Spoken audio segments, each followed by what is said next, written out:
Welcome to the channel only mathematics.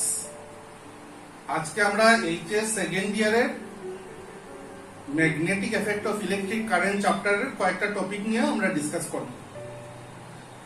আজকে আমাদের যে ডিসকাশন সেটা শুরু হইব গিয়া একটা মুভিং চার্জ পার্টিকল, ঠিক আছে? একটা মুভিং চার্জ পার্টিকল, সাপোজ এটা প্রোটন হইতে পারে, ইলেকট্রন, তার চার্জ আছে, প্রোটনেরও চার্জ আছে, ইলেকট্রনেরও চার্জ আছে।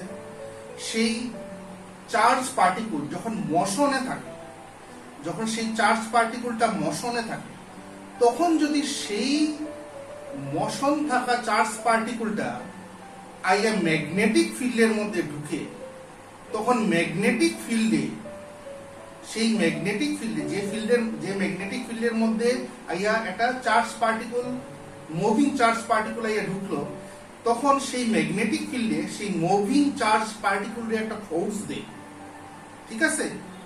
সেই ফোর্সের এক্সপ্রেশন এবং সেই ফোর্সের ম্যাগনিটিউড, ফোর্স তো হচ্ছে ভেক্টর কোয়ান্টিটি, তার ম্যাগনিটিউডও আছে, ডাইরেকশনও আছে। সেই ফোর্স যেটা ম্যাগনেটিক ফিল্ডে একটা মুভিং চার্জ পার্টিকলের যে ফোর্স দিব, সেই ফোর্সের এক্সপ্রেশন লিখবো আমরা, এবং সেই ফোর্সের ম্যাগনিটিউড কত হয়। ফোর্স তো ভেক্টর, আমি আগেও বলেছি, ভেক্টর হইলে তার ম্যাগনিটিউডও আছে, ডাইরেকশনও আছে। সেই ফোর্সের ম্যাগনিটিউড কত হইতে পারে এই সম্বন্ধে আমরা আলোচনা করব। Let's start. মনে করো এই হইল গিয়া একটা ম্যাগনেটিক ফিল্ড। এরকম ম্যাগনেটিক ফিল্ডে এইভাবেই আঁকে, এরকম এরো দিয়ে আঁকলে এগুলারে বোঝা যায় লাইনস অফ ফোর্স। কার লাইনস অফ ফোর্স? ম্যাগনেটিক ফিল্ডের লাইনস অফ ফোর্স। আর magnetic field itself a vector quantity. যেহেতু ম্যাগনেটিক ফিল্ড ভেক্টর কোয়ান্টিটি, তাইলে তার ডাইরেকশন থাকবো, ম্যাগনেটিক ফিল্ডের ডাইরেকশন থাকবো। এই এরো সাইনগুলা দিব ম্যাগনেটিক ফিল্ডের ডাইরেকশন। ওকে, ম্যাগনেটিক ফিল্ড আমরা বি দিয়ে লিখি। এখন মনে করো একটা চার্জ পার্টিকল, এটা একটা চার্জ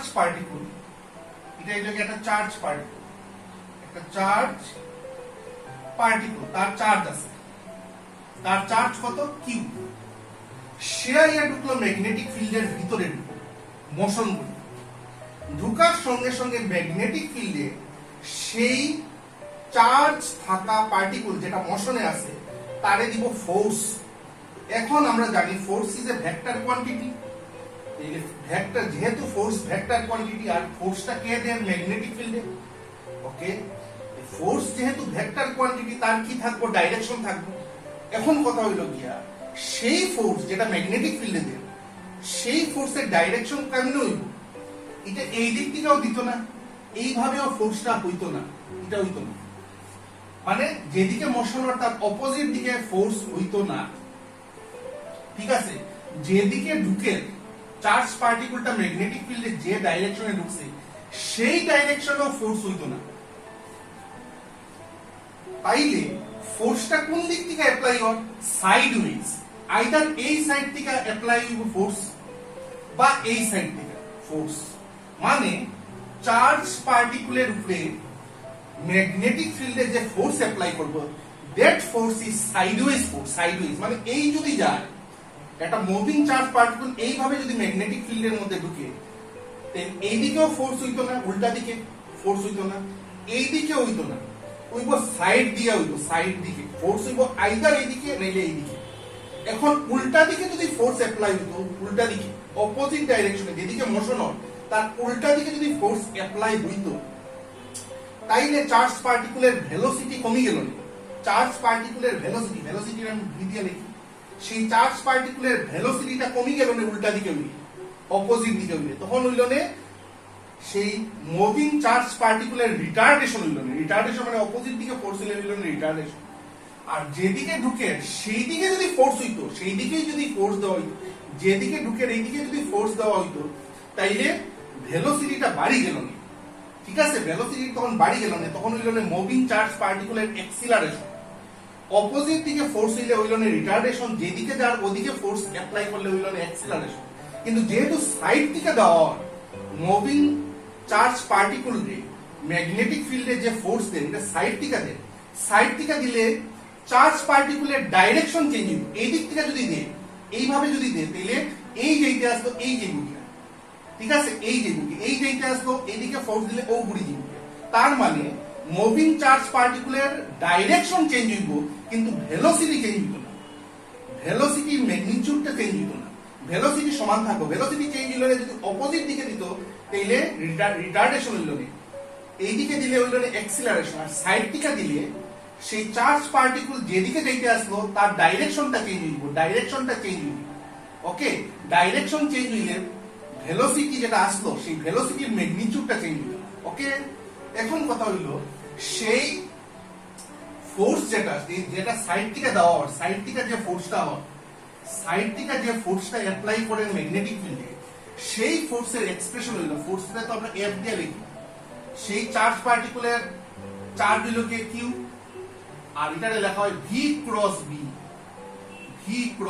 এই হইল গিয়া ম্যাগনেটিক ফিল্ডে যে ফোর্স দেয় ম্যাগনেটিক ফিল্ডে একটা মুভিং চার্জ পার্টিকুলারে যে ফোর্স দেয় সেই ফোর্সের এক্সপ্রেশন হইল গিয়া কিউ মানে charge of the charge particle q v is the velocity of the charge particle and b is the magnetic field magnetic field itself a vector quantity velocity is a vector quantity এই হলো গিয়া ফোর্সের expression magnetic ফিল্ডে যে force দেয় moving charge particle তার expression এখন সেই ফোর্সটার যদি ম্যাগনিটিউড আমরা লিখি আমরা জানি a ক্রস b রে লেখা যায় a ক্রস b রে শুধু যদি ম্যাগনিটিউড হিসাবে লিখি শুধু ম্যাগনিটিউড হিসাবে যদি লিখি তাহলে লিখব ab sin থিটা তাইলে এফ রে কি লিখব এফ এর উপরে ভেক্টর সাইন দিলাম না কেনে দিলাম না এখন আমরা ম্যাগনিটিউড লিখি সেই ফোর্সের ম্যাগনিটিউডটা লিখি কিউ ভিবি sin থিটা এই হলো গিয়া ম্যাগনেটিক ফিল্ডে যে ফোর্স দেয় যেটা বলবো আমরা ম্যাগনেটিক ফোর্স সেই ম্যাগনেটিক ফোর্সের ওটা হলো গিয়া ম্যাগনিটিউড এই হলো গিয়া তার ম্যাগনিটিউড এখন জিজ্ঞাসা করতে স্যার থিটাটা theta is the angle between v vector and b vector মানে ভেলোসিটি ভেক্টর আর ম্যাগনেটিক ফিল্ডের মধ্যে এই দুইটার মধ্যে যে অ্যাঙ্গেল সেই অ্যাঙ্গেলটা হলো কি থিটা সেই অ্যাঙ্গেলটা v আর b এর মধ্যে যে অ্যাঙ্গেলটা that angle is the theta তাইলে ম্যাগনেটিক ফোর্সের ম্যাগনিটিউডের এক্সপ্রেশন হলো q vb sin থিটা এখন কয়েকটা কেস আছে কয়েকটা কেস আমরা আলোচনা করব যেমন একটা কেস হলো গিয়া if case 1 if v equal to 0 যদি v টা 0 হয়ে যায় সাপোজ ভেলোসিটি 0 মানে মুভিং চার্জ পার্টিকলটা আর কোন মুভিং না রেস্টে আছে কেন রেস্টে আছে তার ভেলোসিটি আমরা 0 ধরছি 0 ভেলোসিটি যদি 0 ধরি তাহলে মুভিং চার্জ পার্টিকলটা আর মুভিং চার্জ থাকে না তখন রেস্টে আছে তখন f কত হইব v যদি 0 হয়ে যায় f টাও 0 হয়ে যাবে v যদি 0 হয় v টা যদি 0 হয় তাহলে f কি হইব 0 হইব তার থেকে আমরা কি বুঝলাম যে একটা চার্জ পার্টিকুল যদি রেস্টে থাকে মানে তার ভেলোসিটি যদি 0 হয় একটা চার্জ পার্টিকুল যদি রেস্টে থাকে মানে তার ভেলোসিটি যদি 0 হয় তার উপরে সেই চার্জ পার্টিকুল যেটা রেস্টে আছে তার উপরে ম্যাগনেটিক ফোর্স কত হইব 0 হইব মানে no magnetic force is applied on this charge particle which is at rest second case আমরা আলোচনা করি second case if theta equal to 0 degree or 180 degree থিটাটা যদি 0 ডিগ্রি বা 180 ডিগ্রি হয় তার মানে এই যে সাইনের সঙ্গে যে থিটা আছে theta is the angle between v vector and b vector এই দুইটার মধ্যে অ্যাঙ্গেল যদি 0 ডিগ্রি অথবা or 180 ডিগ্রি হয় তাইলে sin থিটা তখন কত হইব sin থিটা 0 হয়ে যাবে কারণ sin 0 এর ভ্যালু 0 sin 180 ডিগ্রির ভ্যালু 0 দেন সেই সময় কি হইব f ইকুয়াল টু কত হইব 0 সেই সময় f ইকুয়াল টু 0 হইব তার মানে যখন একটা charge particle moving charge particle গিয়া ম্যাগনেটিক ফিল্ডের মধ্যে ঢুকছে এবং সেই ম্যাগনেটিক ফিল্ডের মধ্যে যখন ঢুকছে তখন ভেলোসিটি ভেক্টর আর ম্যাগনেটিক ফিল্ডের মধ্যে অ্যাঙ্গেল হইছে আইদার 0 ডিগ্রি বা 180 ডিগ্রি মানে প্যারালাল বা অ্যান্টি প্যারালাল হইলে 0 ডিগ্রি হয় আর অ্যান্টি প্যারালাল হইলে 180 ডিগ্রি সেই সময় sin থিটা হইব 0 আর sin থিটা যদি 0 হয় তাহলে ম্যাগনেটিক ফোর্সের এক্সপ্রেশন তখন 0 হইব মানে ম্যাগনেটিক ফোর্সের ম্যাগনিটিউডও তখন 0 হইব। আরেকটা কেস আছে, if theta equal two 90 degree, মানে ম্যাগনেটিক ফিল্ডের সঙ্গে এই ধরো ম্যাগনেটিক ফিল্ড আছে, এই দেখো এই হলো ম্যাগনেটিক ফিল্ড, মনে করো তার ডাইরেকশন, এই গেল চার্জ পার্টিকেল, এখানে অ্যাঙ্গেল হইছে 90 ডিগ্রি, এই হলো ভেলোসিটি ডাইরেকশন, এই হলো চার্জ পার্টিকেলের ভেলোসিটি ডাইরেকশন, মানে থিটা হইছে 90 ডিগ্রি। সেই সময় কত হইব, sin theta equal to sin 90 degree equal to 1, then f equal to কত হইব, then f equal to qvb। sin থিটার ভ্যালু তো 1 হয়ে গেছে, sin থিটার ভ্যালু হয়ে গেছে 1, আর sin থিটার ভ্যালু যদি 1 হয় তাহলে f equal to qvb। This is the maximum value of magnetic force. এটা হলো যে ম্যাগনেটিক ফোর্স যেটা আমরা বাই করি, আর সেই ম্যাগনেটিক ফোর্সের এটা ম্যাক্সিমাম ভ্যালু। তাইলে ম্যাক্সিমাম ভ্যালু কোন সময় হইব, যদি motion of the charge particle, সেই চার্জ পার্টিকুলের ভেলোসিটি ডাইরেকশন আর ম্যাগনেটিক ফিল্ডের মধ্যে যে ডাইরেকশন, সেই অ্যাঙ্গেলটা যদি 90 ডিগ্রি হয়, তখন sin 90 ভ্যালু হইব 1, আর ম্যাগনেটিক ফোর্সটা তখন হইব ম্যাক্সিমাম, আর ম্যাক্সিমাম ম্যাগনেটিক ফোর্সের এক্সপ্রেশন হইব গিয়া qvb। Okay, this is the maximum value of magnetic force. Okay, that magnetic force is applied on a moving charge particle। ঠিক আছে, এখন আমরা যাই গিয়া নেক্সট আরেকটা টপিকে, this is called Fleming's left hand rule. সেই নতুন টপিকটা হইল গিয়া Fleming's left hand rule. Fleming's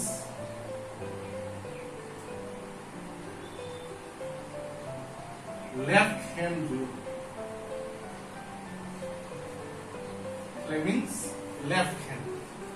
Fleming এ সেই ম্যাগনেটিক ফোর্স যেটা নিয়ে একটু আগে আলোচনা করছি, সেই ম্যাগনেটিক ফোর্সের একটা ডাইরেকশন আছে, সেই ম্যাগনেটিক ফিল্ডেরও একটা ডাইরেকশন আছে, আর যে দিক দিয়া একটা চার্জ পার্টিকেল ঢুকছে একটা ভেলোসিটি নিয়ে, সেই ভেলোসিটিরও একটা ডাইরেকশন আছে। সব মিলাইয়া একটা রুল বা একটা ল বানাইছেন কে, ফ্লেমিং এ। সেই লটা হইল গিয়া আমরা বাহাতে লেফট হ্যান্ডের এই যে তিনটা আঙ্গুল আছে, এই যে প্রথম তিনটা আঙ্গুল, এই তিনটা আঙ্গুলের মিউচুয়ালি পারপেন্ডিকুলার করে রাখলাম, এইভাবে মিউচুয়ালি পারপেন্ডিকুলার করে রাখলাম, এই তিনটা আঙ্গুলের মিউচুয়ালি পারপেন্ডিকুলার করলে এটা হলো থাম্ব, এটা হলো মিডল ফিঙ্গার, এটা হলো ফার্স্ট ফিঙ্গার। তার কথা মতে, ফ্লেমিং এর কথা মতে, এটাই দিব সেই ম্যাগনেটিক ফোর্সের ডাইরেকশন, যে ম্যাগনেটিক ফোর্স একটু আগে এফ দিয়ে লিখছি, ফোর্স। ওকে, ম্যাগনেটিক ফোর্স এইদিকে অ্যাপ্লাই হইব, ম্যাগনেটিক ফোর্স এইদিকে হইব, ম্যাগনেটিক ফিল্ড এইদিকে হইব, ম্যাগনেটিক ফিল্ড। ফার্স্ট ফিঙ্গারে দিব direction of magnetic field, that thumb gives the magnetic force, or this gives the direction of motion of charge particle, this gives the direction of motion of charge particle। আর charge পার্টিকুলের motion মানেই লইয়া current, আমরা কইতে পারি একটা charge particle মোশনে থাকলে হয় কারেন্ট, এইদিকে কইতে পারি কারেন্টের ডাইরেকশন, এই লেখা ফোর্স, ফিল্ড, কারেন্ট। ওকে, মনে থাকবো, this is the direction of force, direction of magnetic field, motion of the charge particle মানে কারেন্ট। এই হইল গিয়া ফোর্স, ফিল্ড, কারেন্ট। একটু আগে যেটা আমরা আলোচনা করছি যে একটা ম্যাগনেটিক ফিল্ডে ফোর্স দিব একটা মুভিং চার্জ পার্টিকুল রে, তার উপরেই একটা ল বানাইয়া গেছেন ফ্লেমিং এ, আর সেই ফ্লেমিং এর ল অনুযায়ী this is the direction of this three fingers আর mutually perpendicular, this gives the direction of force, magnetic force, this gives the direction of magnetic field, and this gives the direction of motion of the charge particle. Okay, এই হইল কি Fleming's left hand rule. Okay, আমরা এখন যাই গিয়ে next টপিকে।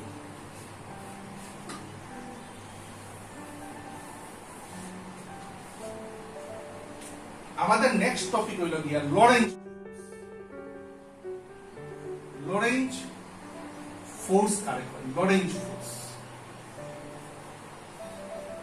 ওকে, Lorentz ফোর্সটা হইল গিয়া, আমরা জানি একটা চার্জ পার্টিকেল সাপোজ তার চার্জ কিউ, সে গিয়া ঢুকলো সাইমালটেনিয়াসলি, এই চার্জ পার্টিকেলটা সাইমালটেনিয়াসলি একসঙ্গে গিয়া ইলেকট্রিক ফিল্ডেও ঢুকছে, ম্যাগনেটিক ফিল্ডের মধ্যে ঢুকছে।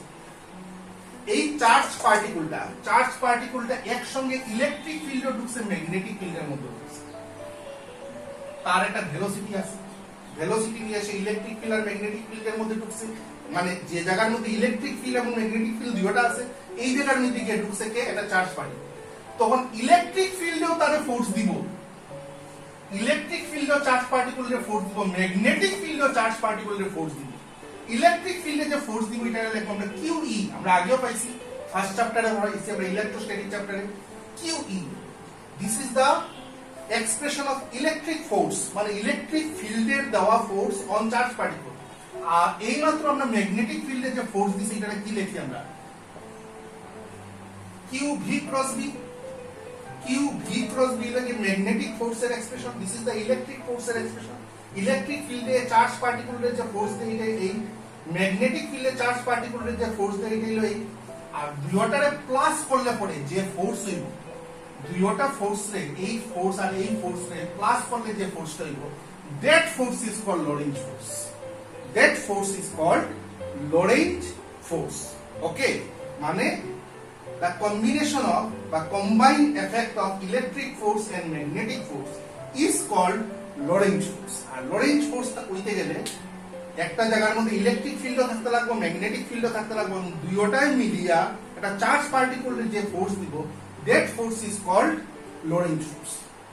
ঠিক আছে, এখন আমরা যাইমু গিয়া আমরা নেক্সট ডিসকাশনে নেক্সট টপিক নিয়ে আলোচনা করব। আমরা আমাদের নেক্সট টপিক যেটা সেটা হলো গিয়া motion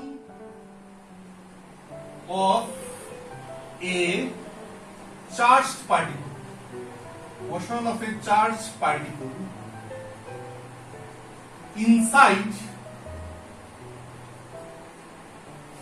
a magnetic field, inside a magnetic field, inside a magnetic field, and find the frequency, and find the frequency, frequency expression like that. Okay, কি নিয়ে ডিসকাশন করতাম? Motion of a charge particle, এটা charge পার্টিকেলের motion inside a magnetic field. Okay, আর কি বাই করতাম? Find the expression of frequency. এখন দেখো, এই মনে করো হইলো গিয়া এইভাবে আঁকলাম, এখন এই আঁকলাম হইলো গিয়া ম্যাগনেটিক ফিল্ড। ওকে, ম্যাগনেটিক, এইগুলো হইলো ম্যাগনেটিক ফিল্ডের লাইনস অফ ফোর্স। আর ম্যাগনেটিক ফিল্ডের লাইনস অফ ফোর্স গুলা যদি প্যারালাল হয় তাহলে magnetic field is uniform. Uniform মানে তার ভিতরে সব জায়গাতে ইন্টেন্সিটি সমান, তার ভিতরে প্রত্যেকটা জায়গাতে ইন্টেন্সিটি বা স্ট্রেংথ, ম্যাগনেটিক ফিল্ডের স্ট্রেংথ সমান। এখন একটা চার্জ পার্টিকেল, তার ভেলোসিটি v, সে 90 ডিগ্রি অ্যাঙ্গেল, 90 ডিগ্রি হইলে ফোর্স ম্যাক্সিমাম হয় আমরা জানি, 90 ডিগ্রি হইলে ম্যাগনেটিক ফোর্সটা ম্যাক্সিমাম হয়, একটু আগে পাইছি। আইয়া কই ঢুকলো? সেই চার্জ পার্টিকেলের মাস ধরলাম m, সেই চার্জ পার্টিকেলের মাস ধরলাম স্মল m, আইয়া ঢুকলো সেই চার্জ পার্টিকেলটা, আইয়া ঢুকলো ম্যাগনেটিক ফিল্ডের ভিতরে। সেই ম্যাগনেটিক ফিল্ডে কোন সাইড থেকে, ম্যাগনেটিক ফিল্ডে সাইড থেকে সাইডওয়েজ কি দিব? ফোর্স দিব। সাইডওয়েজ যদি ফোর্স দেয়, ও ঢুকলো, ঢুকার লগে লগে সাইড থেকে যদি দেয় ও যাইব গিয়া, আবার ফোর্স অ্যাপ্লাই হইব, একবার যদি তোমার বারে বারে ফোর্স অ্যাপ্লাই হইব, আরেকবার দিলে ও ঘুরলো, আবার ফোর্স দিল ও ঘুরলো, আবার ফোর্স দিল, আবার এই দ্বিতীয় ফোর্স এইগুলো। আলটিমেটলি সেই চার্জ পার্টিকেলটা ম্যাগনেটিক ফিল্ডের মধ্যে ঢুকিয়া সার্কুলার মোশনে আই যায়। সেই চার্জ পার্টিকেলটা ম্যাগনেটিক ফিল্ডের মধ্যে ঢুকিয়া কি মোশনে আই গেল? চার্জ পার্টিকেলটা ম্যাগনেটিক ফিল্ডের মধ্যে ঢুকিয়া সার্কুলার মোশনে আইল। কেন সার্কুলার মোশনে আইল? বারে বারে তার উপরে ফোর্স অ্যাপ্লাই করে কে? ম্যাগনেটিক ফিল্ডে, বারে বারে কন্টিনিউয়াসলি তার উপরে ফোর্স অ্যাপ্লাই করে কে? ম্যাগনেটিক ফিল্ডে। সাইড থেকে যদি বারে বারে করে আলটিমেটলি হে সার্কুলার মোশনে আইব, সেই চার্জ পার্টিকেলটা আইব সার্কুলার মোশনে। আর সার্কুলার মোশনে আইলে তার একটা কি থাকবে? রেডিয়াস। রেডিয়াসের নাম দিলাম আর। এখন কথা হইল, যেহেতু 90 ডিগ্রি অ্যাঙ্গেল করিয়া ঢুকছে তাহলে ফোর্স হইব ম্যাক্সিমাম, সেই ম্যাক্সিমাম ফোর্সকে আমরা কিউ ভিবি লিখতে পারি। কিউ হলো charge, V is the velocity of the charge particle and V is the magnetic field. এখন কথা হলো সার্কুলে ঘুরতে গেলে কি ফোর্স লাগে আমরা জানি, সেন্ট্রিপিটাল ফোর্স। একটা পার্টিকল সার্কুলে ঘুরতে গেলে কি ফোর্স লাগে, সেন্ট্রিপিটাল ফোর্স। এখন কথা হলো সেন্ট্রিপিটাল ফোর্স তো নিজে হয় না, অন্য ফোর্সে দেয়। এখানে কোন ফোর্স সেন্ট্রিপিটাল ফোর্সকে প্রোভাইড করে? এখানে ম্যাগনেটিক ফোর্স, যে ম্যাগনেটিক ফোর্স আমরা লিখছি সেই ম্যাগনেটিক ফোর্সে প্রোভাইড করব নেসেসারি সেন্ট্রিপিটাল ফোর্স। তাইলে আমরা লিখতে পারি কিউ ভিবি মানে magnetic force gives the required centripetal force. Okay, V V cancel হইল, এখান থেকে আর কত লেখা যায়, আর লেখা যায় এমভি বাই কিউবি। তার মানে কিউ কনস্ট্যান্ট, একটা চার্জ পার্টিকুলের চার্জ কনস্ট্যান্ট থাকে, একটা চার্জ পার্টিকুলের চার্জ কনস্ট্যান্ট। ম্যাগনেটিক ফিল্ড এখানে যেটা অ্যাপ্লাই করছে এটাও কনস্ট্যান্ট। এখন কথা হইছে গিয়া এই আর এর সঙ্গে এম এর সম্পর্ক, এই আর এর সঙ্গে, আর মানে radius of the circular path, সেই রেডিয়াস অফ দ্য সার্কুলার পাথের সঙ্গে মাসের সম্পর্ক কি, ডাইরেক্টলি সম্পর্ক। তার মানে এই চার্জ পার্টিকুলের মাস যত বেশি হইব, এই চার্জ পার্টিকুলের মাস যত বেশি হইব, radius of the circular path তত বড় হইব। মাসটা যত বড় হইব, মাসের সঙ্গে রেডিয়াস ডাইরেক্টলি প্রপোর্শনাল, মানে মাস যত বেশি হইব, চার্জ পার্টিকুলের মাস যত বেশি হইব। সাপোজ একটা ইলেকট্রন গেল, ইলেকট্রনের মাস কম, প্রোটন গেল, প্রোটনের মাস বেশি। যেহেতু প্রোটনের মাস বেশি ইলেকট্রনের থেকে, প্রোটনের লিগা সার্কুলার, যেহেতু প্রোটনের মাস বেশি, প্রোটনের লিগা, যেহেতু প্রোটনের মাস বেশি, প্রোটনের লিগা সেই সার্কুলার পাথের রেডিয়াসটা বড় হইব। সিমিলারলি ভেলোসিটির সঙ্গেও রেডিয়াসটা ডাইরেক্টলি প্রপোর্শনাল। তার মানে যত বেশি ভেলোসিটি লইয়া ঢুকবো, যত বেশি ভেলোসিটি লইয়া চার্জ পার্টিকুলটা ঢুকবো, অত বড় হইব সার্কুলার পাথ। আর যত বড় হইব সার্কুলার পাথ, রেডিয়াসটা অত বড় হইব। মানে মাসের সঙ্গে রেডিয়াস ডাইরেক্টলি প্রপোর্শনাল, মানে চার্জ পার্টিকুলের মাস যত বেশি হইব, সার্কুলার পাথের রেডিয়াসও বড় হইব। সিমিলারলি ভেলোসিটির সঙ্গেও রেডিয়াস ডাইরেক্টলি প্রপোর্শনাল, মানে ভেলোসিটি যত বেশি হইব, চার্জ পার্টিকুলের যে সার্কুলে ঘুরে বাস, যে সার্কুলার পাথে ঘুরবো, সেই সার্কুলার পাথের রেডিয়াসটাও বড় হইব। এখন কথা হইল সার্কুলে ঘুরলে আমরা কোন ভেলোসিটির কথা মনে হয়, অ্যাঙ্গুলার ভেলোসিটি। সার্কুলার মোশনে থাকলে কোন ভেলোসিটির কথা মনে হয়, অ্যাঙ্গুলার ভেলোসিটি। আমরা জানি v equal to r omega, v is the linear velocity, omega is the angular velocity. এখান থেকে লেখা যায় omega equal to v by r, omega equal to v by r. Okay, দেখতে পারি আমরা, এটা এইচএস ফার্স্ট ইয়ারে আমরা পাইছি। এখন ওমেগা ইকুয়াল টু ভির জায়গাতে ভি, আর নিচে আর এর জায়গাতে একটু আগে আমরা কত পাইছি, এমভি। একটু আগে এই মাত্র আমরা আর এর কত পাইছি, এমভি বাই কিউবি, এটাই আসতো মনে হয়। এখন এই ভি আর এই ভি গেল গিয়া, ওকে, এমভি বাই কিউবি, ভিভি গেল গিয়া। আবার ওমেগারে লেখা যায়, ওমেগারে আমরা লিখতে পারি টুয়াইস পাই বাই টি, পাইছি আমরা ফার্স্ট ইয়ারে। ওমেগারে লেখা যায় twice pi by t. Okay, that implies omega equal to twice pi into 1 by t. 1 by twice pi into 1 by 1 by time period মানে frequency, তাহলে omega equal to twice pi n লেখা যায় 1 by t, n মানে frequency। তাহলে ওমেগার জায়গাতে কত বসাইবো আমরা, twice pi n equal to, এটা উল্টাই যায় যদি qb by m। That implies n equal to, n মানে frequency, okay, n equal to qb by twice pi m. This is the required expression of frequency of motion of a charged particle inside the magnetic field. তার মানে কি বুঝলাম, একটা magnetic ফিল্ডের মধ্যে যদি একটা চার্জ পার্টিকল ঢুকে, আমরা এখানে ধরছি যে পারপেন্ডিকুলারলি ঢুকছে, মানে 90 ডিগ্রি অ্যাঙ্গেল করে ঢুকছে, তখন ফোর্স, ম্যাগনেটিক ফোর্সটা ম্যাক্সিমাম হইব। আর ম্যাক্সিমাম ফোর্স দিয়ে যখন সে গিয়া ভিতরে ঢুকলো, তখন ভিতর থেকে ম্যাগনেটিক ফোর্স যেটা ম্যাক্সিমাম আমরা কই আর কিউ ভিবি, সেই ম্যাগনেটিক ফোর্সে তার উপরে অ্যাপ্লাই হইব সাইড থেকে, আর সাইড থেকে যদি কন্টিনিউয়াসলি তার উপরে অ্যাপ্লাই হয় মুভিং চার্জ পার্টিকুলার উপরে, আলটিমেটলি সে সার্কুলার মোশনে ঘুরবে। আর মুভিং চার্জ পার্টিকুলারটা যদি সার্কুলার মোশনে ঘুরে তখন তার লিগে কি ফোর্সের দরকার পড়বো? Centripetal force. সেই সেন্ট্রিপিটাল ফোর্সটা প্রোভাইড করলো কে? ম্যাগনেটিক ফোর্সে। তাইলে আমরা লিখতে পারি যেহেতু ম্যাগনেটিক ফোর্সে প্রোভাইড করছে রিকোয়ার্ড সেন্ট্রিপিটাল ফোর্স, তাইলে আমরা লিখতে পারি QBB ইকুয়াল টু QBB মানে magnetic force equal to centripetal force মানে mv স্কয়ার বাই r। সেখান থেকে আমরা পাইলাম r equal to mv by qb। তার থেকে বুঝলাম যে মাস বেশি হইলে, মাস যদি চার্জ পার্টিকুলার মাস বেশি হয় তাইলে ভিতরে গিয়া যে সার্কুলার পাতে ঘুরবো সেই সার্কুলার পাতে রেডিয়াসটা বড় হইব। আর ভেলোসিটিও যদি বেশি হয়, ভেলোসিটির সঙ্গে রেডিয়াস ডাইরেক্টলি প্রপোর্শনাল, ভেলোসিটিও যদি বেশি হয় তাইলেও যে বেশি ভেলোসিটি নিয়ে যদি ঢুকেতেও ভিতরের সার্কুলার পাথটা বড় হইব, মানে সার্কুলার পাথ যদি বড় হয় তাহলে সেই সার্কুলার পাথের রেডিয়াসটা বড় হইব। তারপরে আমরা ইউজ করছি v equal to r omega. ভিতরে সার্কুলে ঘুরলে আমরা জানি হলো যে কি লাগে, অ্যাঙ্গুলার ভেলোসিটি। সার্কুলার মোশনে থাকলে অ্যাঙ্গুলার ভেলোসিটির কথাটা হয়। তাহলে v equal to r omega আমরা জানি পাইছি ফার্স্ট ইয়ার থেকে, omega equal to v by r। তো ওমেগা v এর জায়গাতে v রাখছি, r এর জায়গাতে r এর এক্সপ্রেশন বসাইছি, v ক্যান্সেল গেছে, ওমেগার জায়গাতে টুয়াইস পাই n লিখছি। তারপরে n equal to qb by twice pi n by below. This is the expression of frequency of motion of a charged particle inside the magnetic field. তাইলে আজকে আমাদের discussion এতটুকুই। আমরা next দিন অন্য কিছু টপিক নিয়ে আমরা ডিসকাশন করব। ওকে, থ্যাংক ইউ।